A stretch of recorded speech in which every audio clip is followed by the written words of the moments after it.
हम बोलेंगे नहीं तो काम कैसे चलेगा? देश के प्रधानमंत्री कभी कहते हैं तुम्हारी भैंस चुरा ले जाएंगे, कभी कहते हैं मंगलसूत्र चुरा ले जाएंगे, कभी कहते हैं रोटी चुरा ली, अब बेटी चुरा लेंगे। आप बताइए बोलेंगे कैसे नहीं? कैसे नहीं बोलेंगे? एक व्यक्ति जिसको इतनी ताकत दी है हमने कि वो देश के सबसे बड़े संवैधानिक पद पे बैठा है प्रधानमंत्री के तौर पे, तो आप बताइए अगर ऐसी बातें वो अपने सभाओं में बोल रहे हैं, भाषणों में बोल रहे हैं, भड़का रहे, कह रहे हैं हम कपड़े से पहचान लेते हैं, यहां कपड़े से पहचान लेते हैं, यहां कपड़े से पहचान लेते हैं, और दुबई में, कतर में मस्जिद में जाने में उनको प्रॉब्लम नहीं है, गले लगने में उनको प्रॉब्लम नहीं है। उसमें आप कह रहे हैं कि हम वक्फ बोर्ड के अंदर नॉन मुस्लिम्स को शामिल करेंगे। ये इसी प्रकार से है कि जैसे आप कहें कि हम मंदिर के ट्रस्ट में मुस्लिम को शामिल करेंगे, हम गुरुद्वारे के ट्रस्ट के अंदर हिंदू को शामिल करेंगे, मुस्लिम को शामिल करेंगे। कोई कमेटी बनती है, उसमें स्टेक होल्डर्स को बुलाया जाता है, वहां पे सनातन संस्था के लोग आ रहे हैं। हमने कहा भाई सनातन संस्था के लोग क्यों आ रहे हैं इसमें? हमने लिखित आपत्ति दी, सनातन संस्था का वक्फ बोर्ड के कानून से क्या लेना देना है? यह भी लिखा हुआ है कि दान वही व्यक्ति कर सकता है जो 5 साल का प्रैक्टिसिंग मुस्लिम हो। तो मैंने कमेटी के सामने पूछा, भाई प्रैक्टिसिंग मुस्लिम आप कैसे तय करेंगे? क्या आप मुसलमानों के घर में सीसीटीवी कैमरा लगाएंगे कि 5 वक्त की नमाज पढ़ते हैं कि नहीं पढ़ते हैं, ईद की पढ़ते हैं, बकरीद की पढ़ते हैं? जहां मौका लगता है वहां पे जाट नान जाट की लड़ाई, क्योंकि मामला राजनीतिक फायदे का है। अभी झारखंड में आदिवासी बनाम गैर आदिवासी शुरू कर दिया है, हरियाणा में जाट नान जाट, महाराष्ट्र में मराठा गैर मराठा। तो सवाल यह नहीं है कि उनको हिंदू धर्म से या हिंदू धर्म के उत्थान से कोई लेना देना है।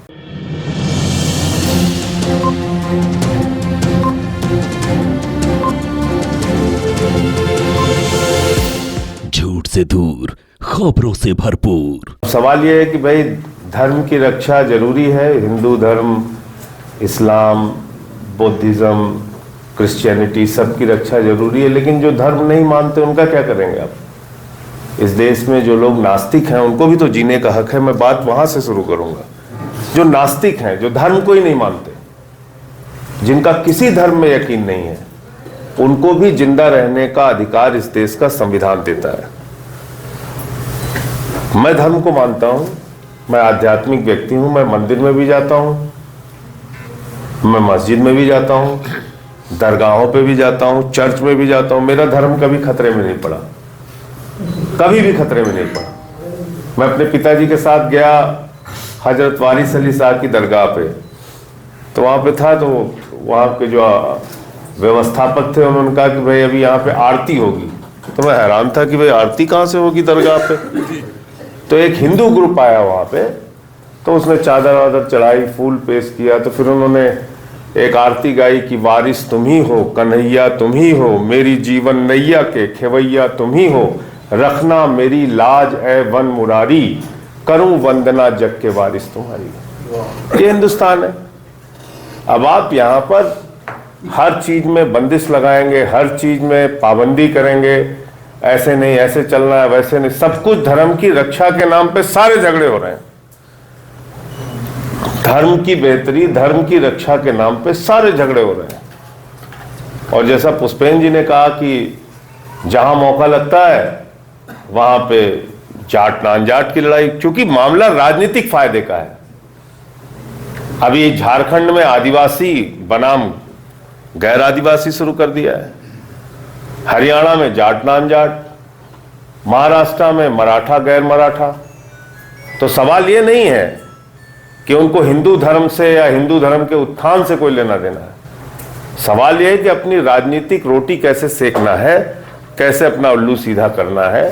तो इसके लिए सारा काम हो रहा है। और उसके बाद अगर हम लोग बोलेंगे नहीं, डेमोक्रेसी की खूबसूरती क्या है? नजीब जंग साहब हमारे बगल में बैठे हैं, सलमान साहब हमारे बगल में बैठे हैं।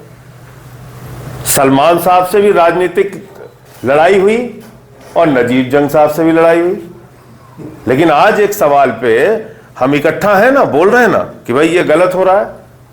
अब ये कहते हैं साहब नहीं नहीं ये लोगों ने हमारे खिलाफ आंदोलन किया था, हम इनके साथ बैठ के कोई बात ही नहीं कर सकते,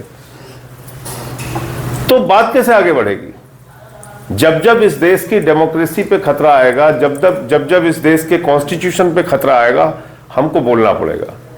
और ये बहुत अच्छी बात है कि सभी धर्मों के लोग यहाँ पे इकट्ठा हुए हैं। मैंने खुद रिक्वेस्ट किया था अदीप साहब के कि सबको बुलाए, अदीप साहब से कहा था कि आप सबको बुलाइए। बेहतर वही होता है कि अपने धर्म की बुराई के बारे में उसी धर्म के लीडर ज्यादा ताकत से बोलें, तब समाधान आसानी से निकलता है। अभी मैं इस्लाम धर्म के बारे में बहुत सख्ती से या उसके खिलाफ बोलने लगूंगा, शायद मेरी बात नहीं सुनी जाएगी। अदीप साहब बोलेंगे, सलमान साहब बोलेंगे, ज्यादा सुनी जाएगी इनकी बात। और अगर हम प्रधानमंत्री जो आज की तारीख में कर रहे हैं, मुझे आप बताइए, हम बोलेंगे नहीं तो काम कैसे चलेगा? देश के प्रधानमंत्री कभी कहते हैं तुम्हारी भैंस चुरा ले जाएंगे, कभी कहते हैं मंगलसूत्र चुरा ले जाएंगे, कभी कहते हैं रोटी चुरा ली या बेटी चुरा लेंगे। आप बताइए बोलेंगे कैसे नहीं? कैसे नहीं बोलेंगे? एक व्यक्ति जिसको इतनी ताकत दी है हमने कि वो देश के सबसे बड़े संवैधानिक पद पे बैठा है प्रधानमंत्री के तौर पे, तो आप बताइए अगर ऐसी बातें वो अपने सभाओं में बोल रहे हैं, भाषणों में बोल रहे हैं, भड़का रहे, कह रहे हैं हम कपड़े से पहचान लेते हैं, यहां कपड़े से पहचान लेते हैं, यहां कपड़े से पहचान लेते हैं, और दुबई में, कतर में मस्जिद में जाने में उनको प्रॉब्लम नहीं है, गले लगने में उनको प्रॉब्लम नहीं है, क्योंकि वहां उनके भतीजों का धंधा चल रहा है।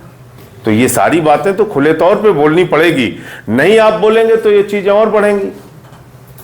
अभी जो सबसे बड़ी समस्या है जिसपे सबको एकजुट होकर बोलना चाहिए, मुझे लगता है शायद उसकी चर्चा का आज समय नहीं लिया गया, या उस पर बात करनी है कि नहीं करनी मुझे नहीं मालूम, वह है वक्फ बिल का। वक्फ बिल जो आ रहा है, जिसपे अदीप साहब ने 1-2 मीटिंगें पहले भी की हैं, वो बहुत ही खतरनाक संशोधन है। उसमें आप कह रहे हैं वक्फ बाय यूजर हम खत्म करेंगे, उसमें आप कह रहे हैं कि हम वक्फ बोर्ड के अंदर नॉन मुस्लिम्स को शामिल करेंगे। ये इसी प्रकार से है कि जैसे आप कहें कि हम मंदिर के ट्रस्ट में मुस्लिम को शामिल करेंगे, हम गुरुद्वारे के ट्रस्ट के अंदर हिंदू को शामिल करेंगे, मुस्लिम को शामिल करेंगे। जब इस देश के अंदर धार्मिक आजादी है और अपने अपने सारे संस्थानों को मैनेज करने की आजादी है, उनका प्रबंधन करने की आजादी है, तो आप एक नया बवाल खड़ा कर रहे हैं देश के अंदर। आपने एक कानून, इसमें यह भी लिखा हुआ है कि दान वही व्यक्ति कर सकता है जो 5 साल का प्रैक्टिसिंग मुस्लिम हो। तो मैंने कमेटी के सामने पूछा, भाई प्रैक्टिसिंग मुस्लिम आप कैसे तय करेंगे? क्या आप मुसलमानों के घर में सीसीटीवी कैमरा लगाएंगे कि 5 वक्त की नमाज पढ़ते हैं कि नहीं पढ़ते हैं, ईद की पढ़ते हैं, बकरीद की पढ़ते हैं? कैसे आप प्रैक्टिसिंग मुस्लिम तय करेंगे?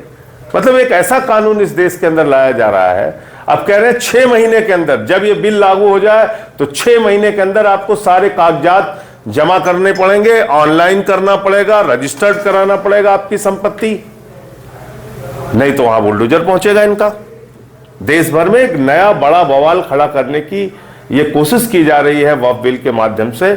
मुझे लगता है अभी तात्कालिक तौर पे तो इस पे सभी धर्म गुरुओं से बातचीत करके, सभी पॉलिटिकल लीडर्स से बातचीत करके इस पे एक आम सहमति बनाने की जरूरत है कि ये बिल जो है इसको किसी भी तरीके से रोका जाना चाहिए, नहीं तो ये एक देश के अंदर अमन को बिगाड़ने का एक नया हथियार भारतीय जनता पार्टी के पास मिल जाएगा, जिससे वो हर जगह कोई ना कोई समस्या ऐसी खड़ी करेंगे। मैं जेपीसी का मेंबर हूं, वहां पे जिन लोगों को बुलाया जाता है, सलमान साहब तो कानून मंत्री रहे देश के, कोई कमेटी बनती है उसमें स्टेक होल्डर्स को बुलाया जाता है, वहां पे सनातन संस्था के लोग आ रहे हैं। हमने कहा भाई सनातन संस्था के लोग क्यों आ रहे हैं इसमें? हमने लिखित आपत्ति दी, सनातन संस्था का वक्फ बोर्ड के कानून से क्या लेना देना है, क्यों आप इनको बुला रहे हैं? आपने ऐसी संस्थाओं, तमाम जो प्रो बीजेपी संस्थाएं उनको वहां पे बुला रहे हैं, बीजेपी के लीडर्स वहां पे आके बोल रहे हैं, जिनका कोई, आप स्टेक होल्डर्स को बुलाइए, आज हम लोगों ने फैसला लिया कि अब हम इनके टूर का बहिष्कार करेंगे। पहला निर्णय लिया कि जो अपोजिशन के मेंबर्स हैं इनके जो टूर 9 तारीख से 14 तारीख तक जा रहे हैं उसमें नहीं जाएंगे। लेकिन अभी फिलहाल जो जरूरत है इसमें टीडीपी भी है, इसमें रालोद राष्ट्रीय लोकदल भी है, चिराग पासवान जी भी हैं, नीतीश कुमार जी भी हैं। इन लोगों से मीटिंग फिक्स करिए और मैं समझता हूं कि सारे आप जैसे लोग जाकर इनको समझाइए कि इस बिल में इनका साथ न दें।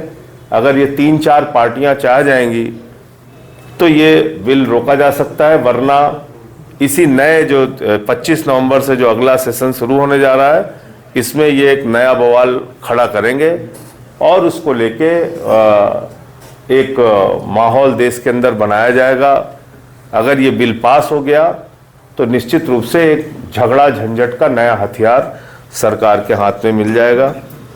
मैं फिर से सबसे अनुरोध यही करूंगा कि ये किसी बात से किसी को आपत्ति हो सकती है, हमारी कोई बात आपको पसंद नहीं आएगी, आपकी कोई बात मुझे पसंद नहीं आएगी, लेकिन इन बातों से संवाद नहीं रुकना चाहिए, बातचीत नहीं रुकनी चाहिए। हम बहुत सारी चीजों से सहमत होंगे, असहमत होंगे, लेकिन साथ में बैठना बंद नहीं करना है। बैठेंगे, बातचीत करेंगे, संवाद करेंगे, तभी इसका समाधान निकलेगा। विनोद जी ने जो बात कही, जब हम लोग साथ में बैठते, जब मैं सुल्तानपुर का रहने वाला हूं, हमारा बचपन से रहन सहन, हमारे बहुत सारे मुस्लिम दोस्त रहे, उनके साथ पढ़ना हुआ, खाना हुआ, घूमना हुआ, जानते हैं एक दूसरे के बारे में। अब दिक्कत यह है कि सोसाइटीज ऐसी बना दी गई हैं, एकदम से एक दूसरे को जो जानकारी मिलती है व्हाट्सएप से ही मिलती है।